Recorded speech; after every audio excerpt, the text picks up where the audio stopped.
सोलापूर शहरातील कन्ना चौकातील कुचन हायस्कूलच्या मैदानात अखिल भारतीय पद्मशाली योजन संघातर्फे भगवान मार्कंडेय महामुनी यांची तब्बल 260 फूट बाय 160 फूट अशी भव्य प्रतिकृती साकारण्यात आली आहे। समाजाला एकत्र बांधण्यासाठी भगवान मार्कंडेय महामुनी यांची ही प्रतिकृती साकारण्यात आली आहे।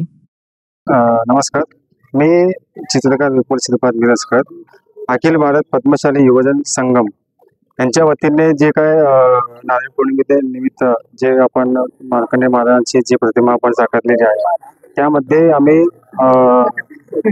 125 ते 150 ब्रास इतकी खडी आम्ही त्यामध्ये यूज केलेला आहे।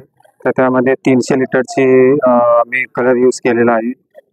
यासाठी 5 कलाकारांनी आम्ही मेहनत घेऊन ही प्रतिमा साकारण्याचा आम्ही प्रयत्न केलेला आहे। यासाठी आम्ही गिनीज बुक ऑफ वर्ल्ड रेकॉर्डसाठी पण अर्ज दिलेला आहे।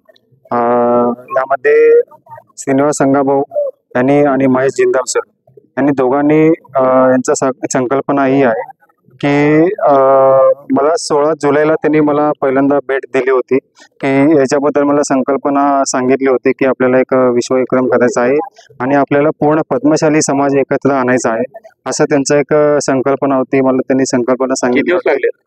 मला हे साकारण्यासाठी 22 दिवस इतका लागलेला आहे। बंधुप्रेम न्यूज चॅनलला लाईक, सबस्क्राईब व बेल आयकॉन दाबायला विसरू नका। धन्यवाद।